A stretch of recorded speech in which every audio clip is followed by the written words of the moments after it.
कि आज अंतर्राष्ट्रीय मजदूर दिवस है। 1 मई 1886 को अमेरिका के शिकागो शहर में वहां के मजदूर जो कंपनी में काम करता था, वहां का शासक जार उस समय था। मजदूर अपनी हक मांगने के लिए आंदोलन कर रहा था। वहां के मजदूरों को 20 घंटा, 22 घंटा और 24 घंटा काम करना पड़ता था।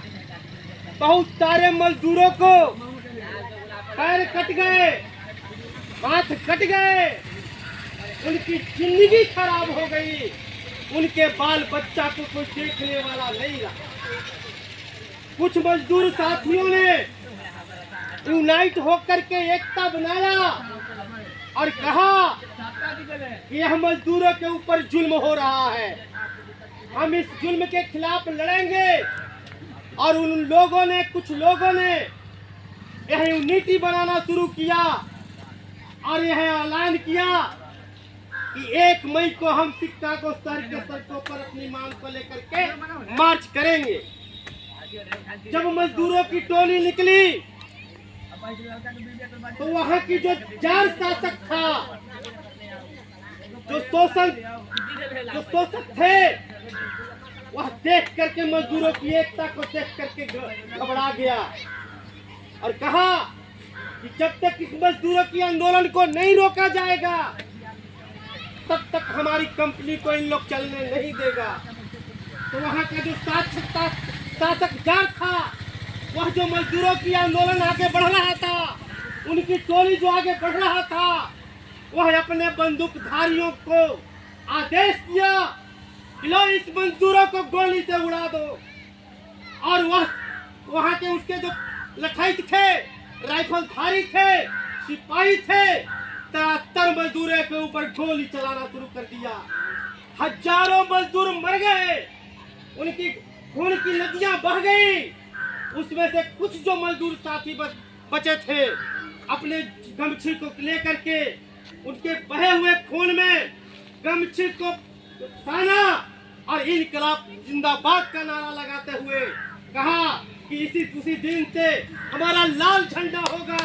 उसी दिन से यह लाल झंडा बना, चाहे जो भी मजदूर दल में काम करने वाले लोग हो, उनका झंडा लाल होता है। चाहे सीपीआई हो, सीपीआई माले हो, सीपीएम हो, जो तमाम मजदूरों की बात करता है उसका झंडा लाल होता है। और जो मजदूरों की बात नहीं करता, मजदूरों की बात कर करके सिर्फ वोट लेता है, उसका झंडा लाल नहीं होता है। जो मजदूरों को सही मायने में हितैषी है, उसका लाल झंडा होता है।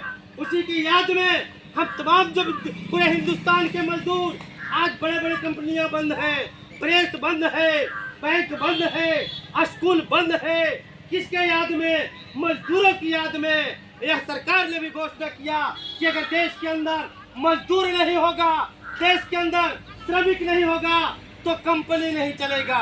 देश के अंदर मजदूर नहीं होगा तो अनाज पैदा नहीं होगा। देश के अंदर मजदूर नहीं होगा तो सड़क नहीं बनेगा। देश के अंदर मजदूर नहीं होगा तो महल नहीं बनेगा। इसी की याद में जब सरकार ने घोषणा कर दिया तो यहाँ मजदूर आज बितरा में 300 मजदूर है, अब 30 को आदमी भी नहीं पहुंच सके हैं। अपने हक को, अपने बारे में आप जान नहीं रहे हैं कि कितनी आज इम्पोर्टेंट दिन मजदूरों के लिए है। आप रामनवमी मना लेते हैं, दशहरा मना लेते हैं, दीपावली मना लेते हैं, लेकिन जो मजदूरों की जो आज की शहादत थी, जो मजदूरों की आज का जो खून बहा था, इसको यहाँ पे याद नहीं करते हैं। तो कम्युनिस्ट पार्टी ने पूरे अरवल जिला के अंदर ही नहीं, पूरे बिहार के अंदर नहीं, पूरे देश में और पूरी दुनिया में आज लाल झंडा बुलंद हो रहा है। उन शहीदों को जो अपने खून से यह लाल झंडा को पैदा किया है, उसके याद में हम लोग भी अभी मानीपुर में मना के आ रहे हैं, अभी बिथरा में मनाएंगे, अभी आगे हमको 2 से 2:30 बजे बंसी में जाना है। तो आज का कार्यक्रम हम झंडा तोलन कर करके उन शहीदों को सलाम करते हैं, नमस्कार करते हैं कि आपने जो अपनी कुर्बानी दे करके, अपनी खून दे करके, जो मजदूरों को 24 घंटा 22 घंटा काम करने का मजबूर किया था, वो अपने खून दे करके उन्होंने 8 घंटा करने का काम किया था। लेकिन आज की जो सरकार है उस 8 घंटा को बंद करके 12 घंटा कंपनी में काम करने के लिए मजदूर कर दिया। इसलिए हम लोगों ने कहा कि 8 घंटा काम का, 8 घंटा आराम का और 8 घंटा समाज में बैठने का, उठने का, सामाजिक काम करने का समय दिया जाए। तो सरकार ने अभी उस सरकार जो हम लोगों ने 8 घंटा काम कराया था उसको अभी 12 घंटा काम कर देने का काम किया। और हम लोग ने एक नारा दिया कि 6 घंटे का काम हो और काम का पूरा दाम हो। मजदूर 6 घंटा काम करेगा और 6 घंटा का पूरा मजदूरी देना होगा। और यह कर्मा के साथ उस शहीदों की याद करते हुए लाल झंडा का कर्मा पूरे देश में आज मई दिवस, मजदूर दिवस पर अपना कार्यक्रम कर रहा है। उन शहीदों को सलाम कर रहा है जो अपनी खून दे करके यहाँ के मजदूरों की आजादी दिलाई है। तो आज का कार्यक्रम यह झंडा तोलन के साथ हम लोग शुरू करेंगे। और आज का झंडा तोलन कर कॉमरेड श्यामदेव दास जी करेंगे। कॉमरेड श्यामदेव दास जी।